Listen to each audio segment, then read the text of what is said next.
voilà au cœur du mystère. Un mystère plus vaste que l'océan. Nous sommes à Niepokalanów. Et nous sommes à Niepokalanów un soir de 1937. Mes chers fils, commença alors le père Maximilien qui parlait comme enveloppé de douceur. Maintenant je suis avec vous. Vous m'aimez et moi aussi je vous aime. Je mourrai et vous, vous resterez. Avant de quitter ce monde, je veux vous laisser un souvenir, comme je veux, moi aussi, accomplir la volonté de l'Immaculée. J'ai demandé que ne restent que les prophètes de vœux solennels qui le désirent. Votre présence est le signe que l'Immaculée vous voulait ici. Il nous enveloppait tous de son regard. Il semblait maintenant préoccupé de quelque chose de grand qu'il aurait voulu révéler, qui lui tenait à cœur, mais qu'un sentiment d'humilité l'empêchait de dire. À la fin, comme s'il avait vaincu une réserve pleine de pudeur, il baissa les yeux, inclina la tête et laissa voir sa vive émotion. L'atmosphère à cet instant semblait remplie du mystère qu'il allait nous révéler. Et il reprit : « Mes chers enfants, vous savez que je ne peux pas être toujours avec vous. C'est pourquoi je désire vous dire quelque chose en souvenir de moi. Oh, si vous saviez, mes chers enfants, comme je suis heureux. Mon cœur déborde de bonheur et de paix. Autant de joie et de paix qu'on peut en goûter ici-bas.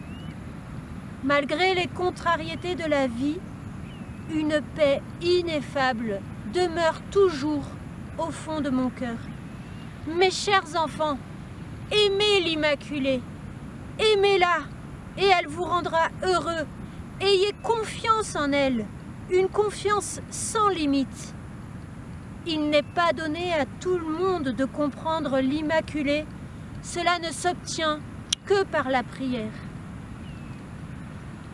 Là, il nous regarda tous avec une sorte de timidité. Je vous ai dit que j'étais très heureux et débordant de joie, et cela parce que le ciel m'a été promis en toute certitude. Mes chers enfants, aimez la Vierge Marie, aimez-la autant que vous savez et pouvez le faire. Il le dit avec tant d'émotion que ses yeux s'étaient remplis de larmes. Un autre instant de silence, puis « Je vous ai révélé mon secret et je l'ai fait pour vous donner la force et l'énergie spirituelle dans les difficultés de la vie. Les difficultés et les épreuves, les tentations et la tristesse viendront. C'est alors que ces souvenirs vous rendront la force de persévérer et vous pousseront à accepter les sacrifices que l'Immaculée vous demandera. Mes chers enfants, n'aspirez pas à des choses extraordinaires. Faites simplement la volonté de l'Immaculée. Que sa volonté s'accomplisse et non la vôtre.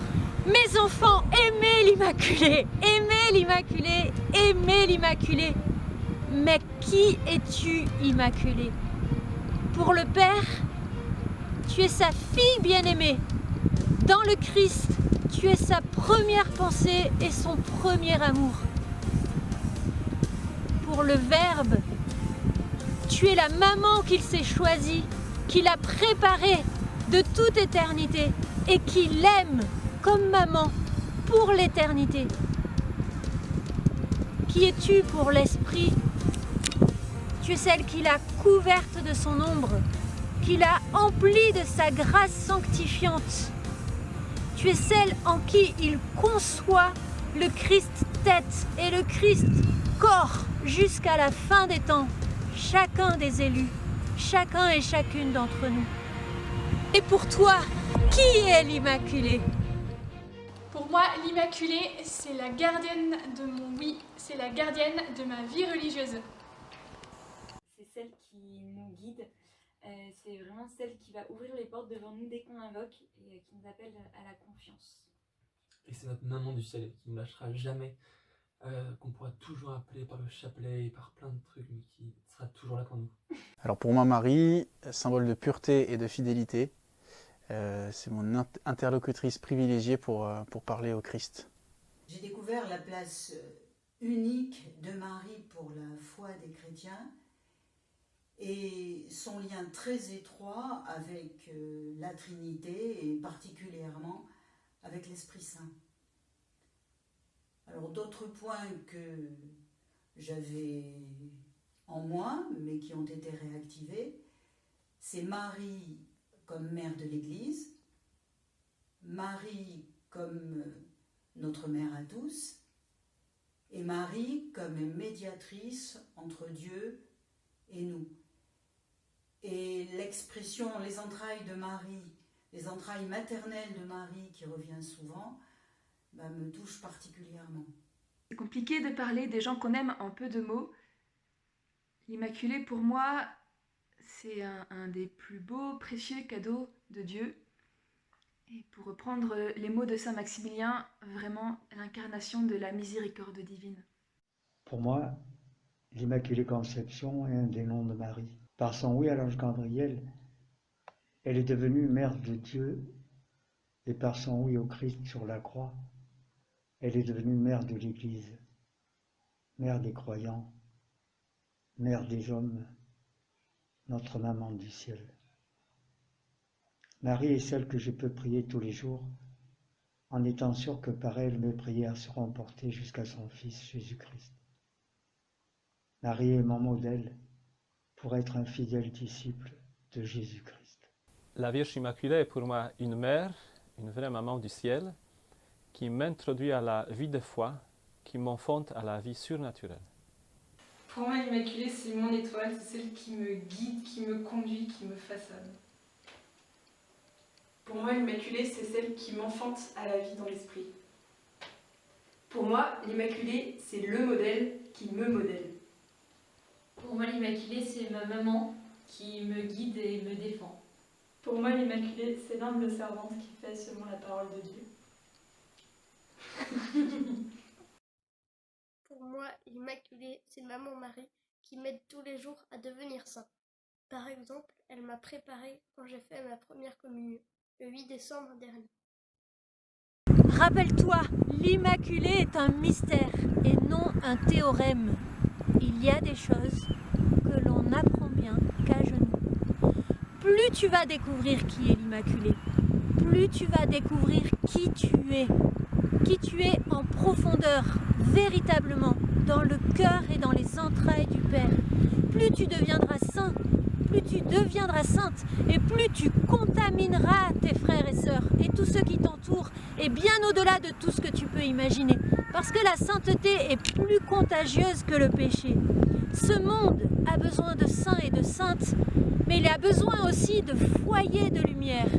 Et toi, par ton amour de l'Immaculée, tu vas transmettre cet amour de cœur en cœur. Jésus disait, c'est à l'amour que vous aurez les uns pour les autres que les hommes croiront. Deviens saint, deviens sainte, et tu mettras le feu au monde. N'aie pas peur d'aller à Jérusalem.